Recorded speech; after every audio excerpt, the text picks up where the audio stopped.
So hi, welcome to Noise Podcast with Floral Grey. We're gonna ask some questions today. I'm gonna start. So what inspired you guys to start the band, and what does the band name mean? Well, we've been playing music together for 5 or 6 years at this point under a different name, different band, different sound, called To Vanish Tomorrow. And then late last year, we basically decided to change our name after we wrote all this new music that we were writing, and we finished it up. So we changed our name to Floral Grey. There's really no meaning behind it. It's just a combination of words that we thought sounded good together and kind of fit the aesthetic of the band. But I feel like we kind of made a bad choice because when you Google Floral Grey, like you get a bunch of like curtains and like drapes and like towels. Curtains and towels are pretty popular. So if you guys can manage to get above them in the search results, I think you've won. Like I've heard they've been popping off lately. We're already operating at a loss as like a niche screamo band, and then we are now battling against the towel industry and like Wayfair and Amazon. If you can beat the towel industry, you've won. Exactly. World domination. It's only a matter of time. It's a very hard one. You preach a lot of towels. So congratulations on your upcoming release, Widowed and Hot Glued. How do you feel about the response to the single so far to the people you've shown it to, since at the time of recording, it isn't out yet? I think Ron, you've shown it to the most people, right? You don't keep anything secret. You just share everything with everybody. Yeah, I've shared the song with like 20 people. People like it. It's a lot different than our first song. It's not completely like a scram song, I guess. So it's a little bit different. It's a little bit darker. Yeah, it's just a completely different song. So Okay. Well, I wasn't expecting it when I listened to it, but I enjoyed it a lot because I'm into like that screamo thingy. Yeah. So Cool. Thank you. Yeah, of course. It's definitely interesting because like a lot of people started like talking about Deftones when we would show them the song, and like I mean I love Deftones. I think Ron likes Deftones too, but we were definitely not even like thinking of them musically when we wrote that. But Ron actually wrote the song like 5 years ago, so I don't know, were you listening to Deftones when you wrote this? This is an old song. Actually, yeah. So I wrote the song when I was in high school on the acoustic guitar. And actually, I had like this little like Bandcamp like acoustic EP that I hope no one ever finds because it's pretty trash. But we're gonna know now. Yes, it is, but you don't have to listen to it. It's okay. Gloria's gonna go find it now. It's fine. It's all right. But you can do whatever you want. But hear me out though. So anyway, I wrote the song, and the structure of the song is there, but when you hear it, it's totally different. You're gonna like play the song right now, aren't you? Okay, good. Thank you. Please no. But yeah, anyway, so it is on Bandcamp. I wrote the song years ago with Tony, who's the lead guitar player in our band. And yeah, we just decided that it was something we wanted to keep. Actually, another song that's on that EP is actually on our next EP. So yeah, 2 songs actually from that acoustic EP. It's like that meme with the lady doing the math. You know what I'm talking about? Yeah. I think so. Like, you know, with the yeah, anyway though, those 2 songs are gonna be there. Okay. All right. So I want to ask what the song name means, because what the fuck? Widowed and Hot Glued. I'm gonna be real here. It really doesn't mean anything. It's just one of those things. At the time it rhymed. It does have like a little bit of like a meaning, I suppose, but I don't really like to go too deep into the meaning of lyrics and stuff, because I think it takes away what it could mean for someone, I guess. So it's really just about just acknowledging when you're in a tough situation, I guess is the best way that I could describe it. Okay. Yeah. Yeah, Ron, didn't you say you wrote this on your trip to Antarctica, hanging out with penguins in an igloo? Wow. Yeah, that's exactly. Wow, you've been to Antarctica? What's it like down there?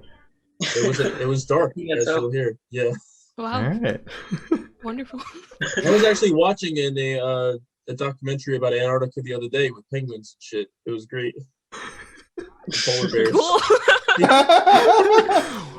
Awesome. I don't have a segue for that. From but, Antarctica.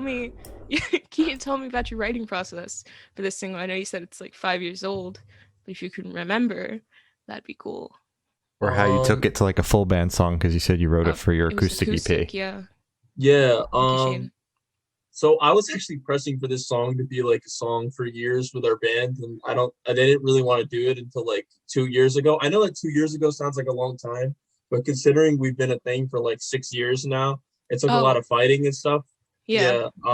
So and you'll see why though. It is really drastically different than everything else on the EP, but I think it's like a nice slower, song on the EP essentially. But yeah, what's up, Andrew? Oh no, I don't mean to cut into your time, Ron. I'm not trying to filibuster you or anything. No. But the writing it though, I don't remember. It was years ago. I was in high school. I was like 17. I'm 23 now, so I'm getting up there. I don't really remember how I wrote it, but it was just a dark song. I was emo. Actually, I was probably like around Jade's age, so like that's why her songs are so emo. Wow. Poor It's Jade. just that age then. Yeah. Jade's not here. We Maybe can her throw songs will shade at get them. happier. I always think like, do you think Jade's songs will get happier? I really hope so. I hope they start feeling better. Yeah. Because I'm starting to get worried about them. I hope they do start happier songs because I would like to start playing happier songs. But That'd be nice. I remember when we started to make this song like a full band song. It was in 2017, 2018. It was my senior year of high school. We rewrote a lot of these songs over and over again, and there's like 5 or 6 different versions. And because we just suck at writing music, so you have to like write bad song, sit on it, and then learn more about how to play your instrument, and then come back to it. At least that's what we did because we're complete morons. So like the first version of this song, like from the beginning, like I had just seen The Shining, and that's like one of my favorite movies of all time. I have a poster of it on my door. It's really cool. Oh wow.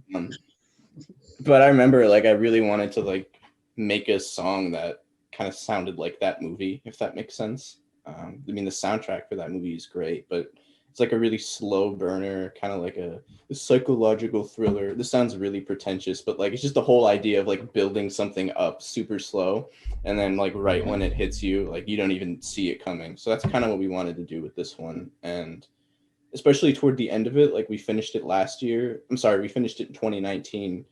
We were really inspired by the band Daughters and their album You Won't Get What You Want. So a lot of like the soundscaping that Tony does with his leads and his noise pedals and everything was pretty inspired by them and artists like Merzbow and stuff like that. So that's kind of how it started to come together as like a full band song. Okay. Very interesting. So where's your headspace at while you guys are rewriting this, I guess? It's usually like, oh God, why are we doing this again? Like maybe I should I'm really gonna start again. You're like excited. Like a cycle too. Yeah, you're It's a excited. really cyclical writing process. Some would say it's like samsara. Yes. Oh, yeah, exactly. So we It just goes on, and eventually you're like, all right, I think we got it. yeah, we're telling inside jokes and stuff now. Sorry about that. Okay. But essentially, samsara is when you get stuck in a cycle and you just keep going over and over again because you don't know how to get outside of the cycle. Essentially, Andy, am I wrong? I see. No.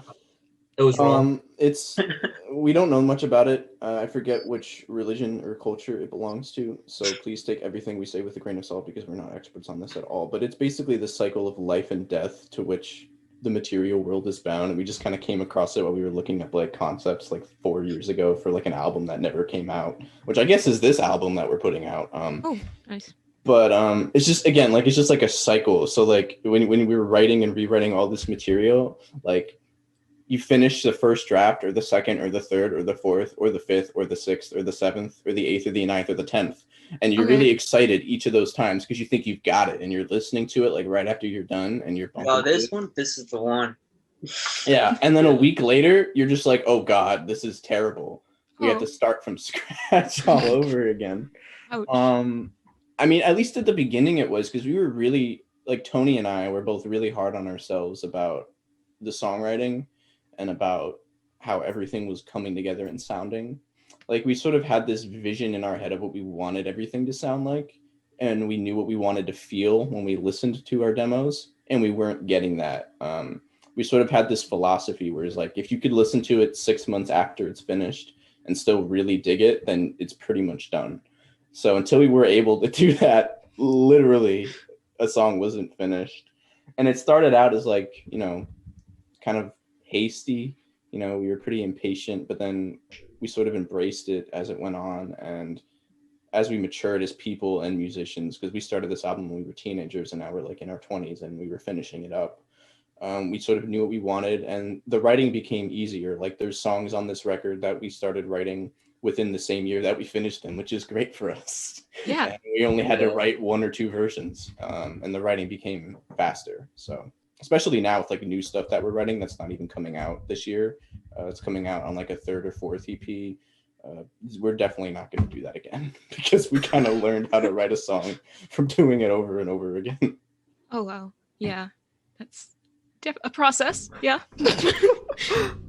So while listening to the song, what band or artist influences pop out the most to you guys, if any? I guess as Andy had said, a lot of people have compared it to Deftones, like some of the darker Deftones stuff. However, at the time that I wrote it, I had never heard of Deftones. So I'm really, I at that time I was really listening to a lot of Balance and Composure, City and Color, stuff like that. That's on my end, I guess, but really the soundscapes and stuff that Andy was talking about, musically, you know, with the lead guitar and stuff, Daughters, you know, Andy, I don't know if you want to take it from here, or Robin. Yeah, Robin, what pops out to you when you listen to this terrible song that we've written? Hey man, I feel like, I don't know, I feel like in a weird way it's a song like, it might just be the fact that, you know, you listen to it so much that you're just like, oh yeah, it's like a lot some things, but it like pops out as its own thing for the most part. I don't know if that makes sense. Like, I don't know, it sounds really unique, but I feel like it's only because of the fact that I've seen through like all the renditions of it and what this band and all that, like it has become. So maybe it's just, I don't know, it's weird. I can't compare it to anything, honestly. It's just, I don't know, it's just really different. Yeah, Okay. that's fair. It's valid. So this question should be like super quick. Off the top of your head, I want you to describe this new awful single for new listeners in 3 words. No more, no less. Each you have to do it.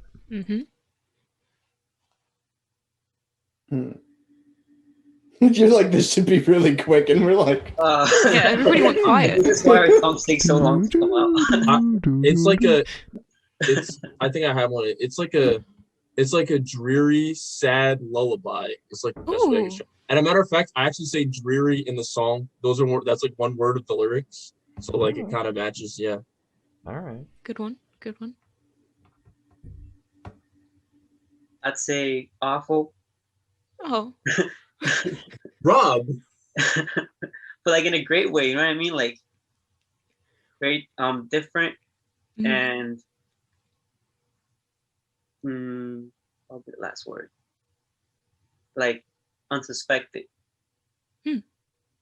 I would say treacherous, torturous, and spooky.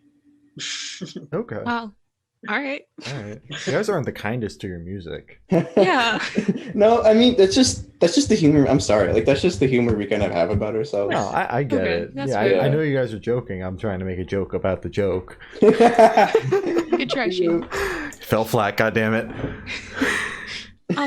So is there a certain feeling or emotion you want this song to invoke in your listeners, or is it just kind of like a take it as you will? That's more of like a Ron question, because you were the director and the executive producer of this single. Yeah. I guess I don't know. You know, I don't say this about any other song that I've written or been a part of. I always feel like there's some type of there's something that I want listeners to take from, but it's such a an emotional song, I guess, that it may evoke feelings of I don't know, actually, to be honest with you, when I listen to the song, every time that I've listened to it after we finished it, it kind of gives me like a feeling of anxiety almost. So I mean, it's just like a really dark song. So Okay. Glory's gone. She's Glory's back. okay. Okay. So yeah, I mean, I guess don't fall trapped to the anxiety, you know what I'm saying? Just listen to it, and yeah, don't take it too seriously. All right, I like that. So we've beat around the bush with this EP that you guys have coming out in the spring. What can you tell us about it? Well, the first thing, Shane, that I can definitely tell you about it is that we don't know if it's going to be coming out in the spring. Well, I'm just going off of what you told me in the email, which was we have this EP coming out in the spring. So now you're telling me you lied to me? What the fuck? No, we lied to ourselves. Lied to ourselves because we. That's really it. Look, I mean, ourselves, but then we gotta be honest why. What we have to do is we usually take about a month to argue about the master and stuff, and we mastering the track. So we'll argue for. Actually, it's not even a month; it's about 6 weeks. That was actually what "Widowed" was. This song was about like 6 weeks, right? You spent 6 weeks on one song. Yeah, I mean, oh my god, spent about 6 years on this one. I mean, yeah, basically. Think about it. Is that your release schedule? Every 6 years, we're gonna get an EP out. No, definitely put the EP that's out after a stimulus check is passed. So never. Sounds. Yeah. I mean, no, but realistically, though, yeah, we will release music quickly. I mean, the EP will come out no matter what. No, okay. It doesn't matter what happens. This summer, the EP is fucking coming out, man. Minimum. Like, that would be like in the worst case scenario and everything went to shit. EP's coming out this summer. You know what, Ron? I'm going to hold you to that. As summer comes closer, we say, but fall is the real season. Fall's looking really good right now. Fall is just the season of nostalgia. Okay, but like winter, if you guys could sneak it in there right when press still gives a shit about releases. 2022, like, Right. I think 2022 is looking early good. Yeah. 2022. There's not very many releases in January. You guys would stick Kick out. spring off. Yeah. I think truthfully though, like we're looking at like that liminal space between spring and summer, like May, June. We're not, pushing it to like summer, like July, August. But yeah, so just like talking more about that EP, there's going to be this song, Scarlet, which we put out in October. I think, no, we put that out in November. Sorry. We announced it in October. And we have another single coming out within the next 1 or 2 months, which is also going to be on it. So there's going to be about 5 or 6 songs on this EP total. And it's the first of 2 EPs that we're going to be putting out within the next year or so. Because we have a lot of music that we're sitting on. So I would say with this EP, it sounds like a pretty good balance between Scarlet and Widowed. I'm not sure if people listening have heard Scarlet, or either of you have heard Scarlet, but kind of like we're blurring the lines between like scrams and punk and post-hardcore on this one. Mm-hmm. And then with the next EP that we're putting together, which has already been recorded for the most part, it's like really kind of crazy, like really inspired by Death Grips and like super scramsy, weird, noisy bands. It's like the second EP is going to sound a lot more, I hate to use this word, like violent than this one. Okay. This one has a lot more melody.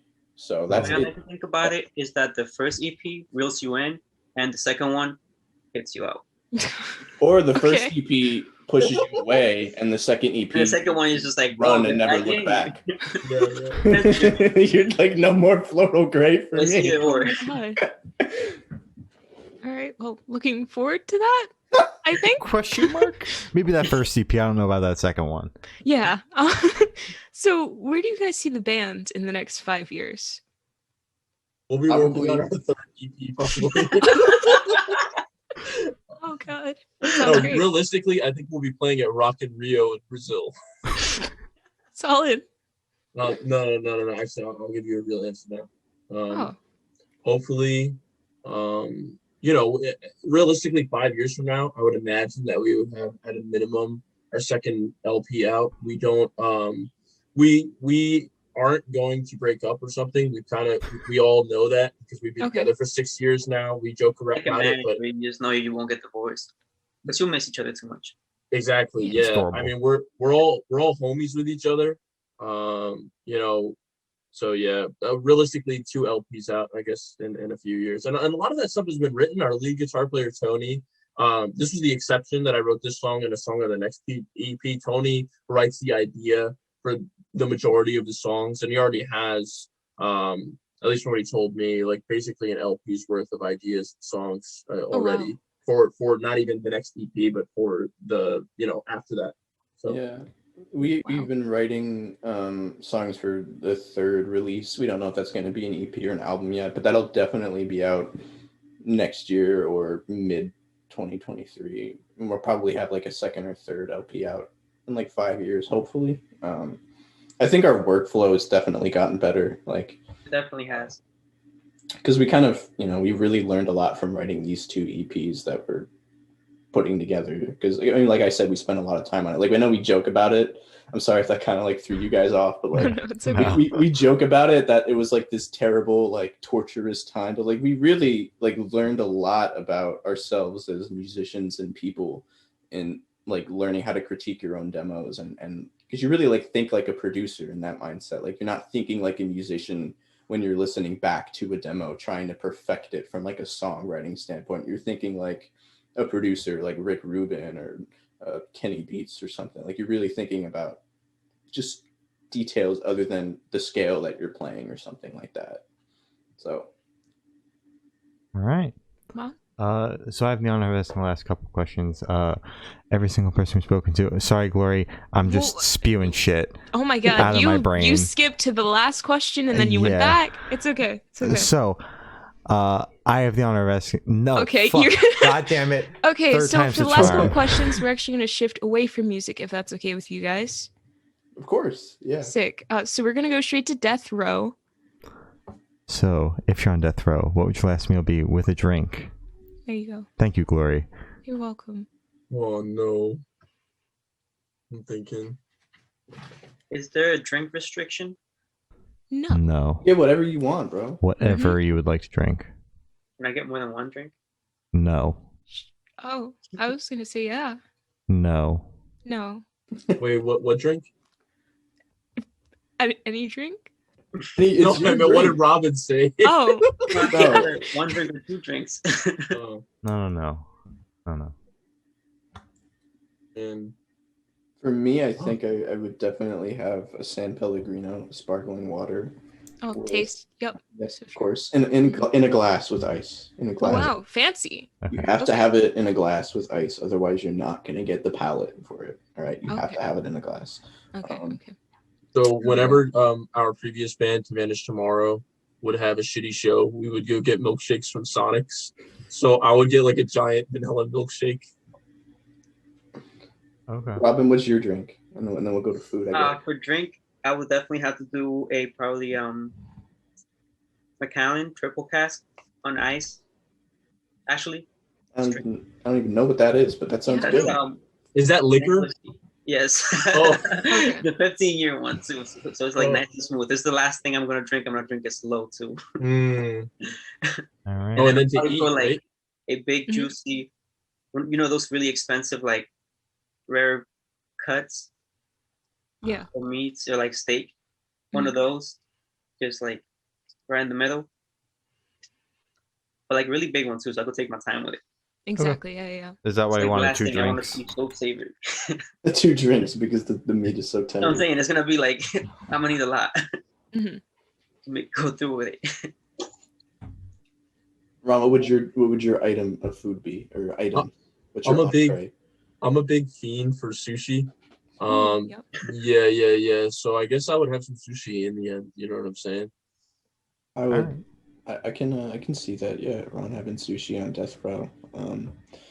For me, I think I would probably kind of go in a similar realm. I would probably have an order of General Tso's chicken with a full order of broccoli and pork fried rice.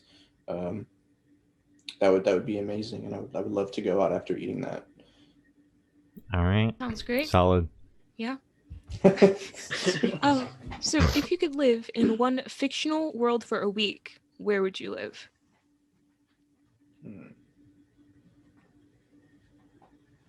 Oh my God, you asked this at the Fox Teeth interview too. Oh, We that's asked right. these last yeah. 3 questions Yeah. during the Fox Teeth interview. Mhm. So you guys have answered all of these, but it's been so long that I was hoping you would Yeah. forget. Because I was Yeah. my segue was going to include, you guys have already answered these before, but I couldn't even get the segue out. It's okay.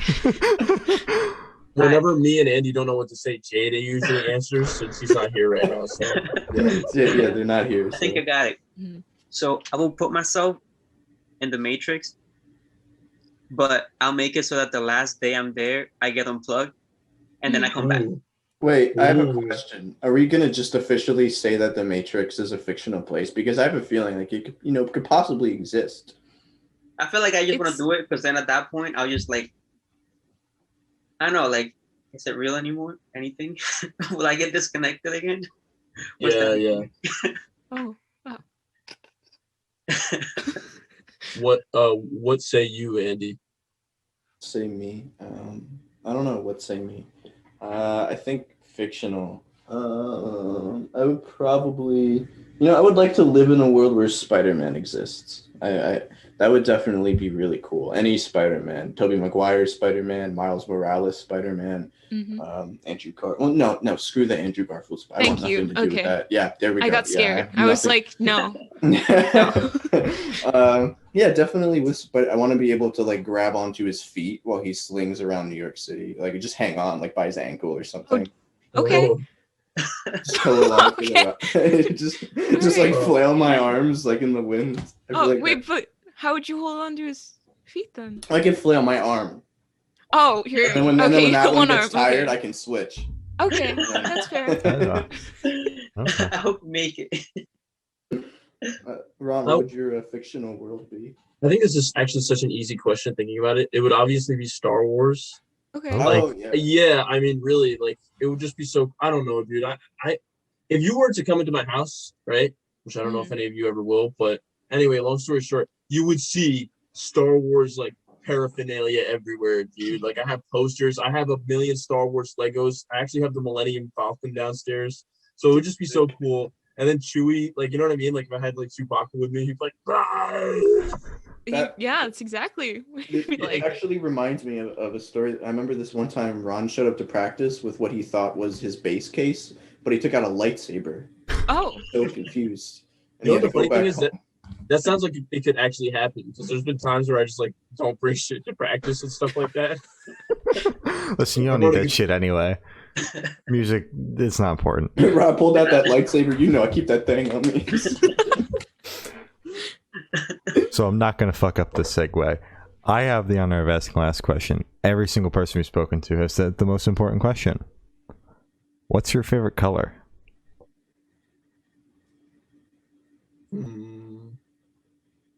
I like orange. No joke. I know that's like not a popular one, but I'm a big fiend for a light orange.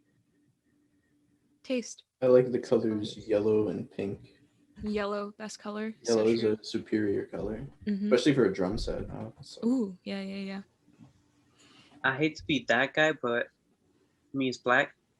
That's a shade, bro. That doesn't Thank you. count. Thank you. It's my It's a favorite shade. Yo, then. you've broken the rules twice, dude. You said the Matrix, which is kind of like in this weird realm of fictional and reality. Now you're talking. That's the whole point. It's just to like fuck myself. Like, oh my god, am I still in it? Oh my god. Live your life wondering. Robin, Add some spice. I will let you pass, Robin. So as I said, that's all the questions we have today. Is there anything that you guys would like to plug? So we are Floral Grey. We have Widowed and Hot Glued, a music video directed by our good friend Mateo, who did a lot of stuff with Fox Teeth too, which is cool. That'll be out on February 12th, and then the single drops everywhere on February 13th. And be on the lookout for our next single in March or April. And then we'll have an EP coming out sometime between May of this year and May of 2030. Okay. Oh, wonderful. All right. Well, thank you. Well, I would like to plug too. So.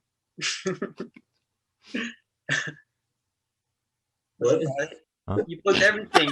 Oh, You okay. left us I some. thought you said you had stuff to plug, so I was like, okay, I won't sign off yet. That's all your stuff. All right. Well, thank you for sitting down with us, guys. This has been Floral Grey, and we're the Good Noise Podcast.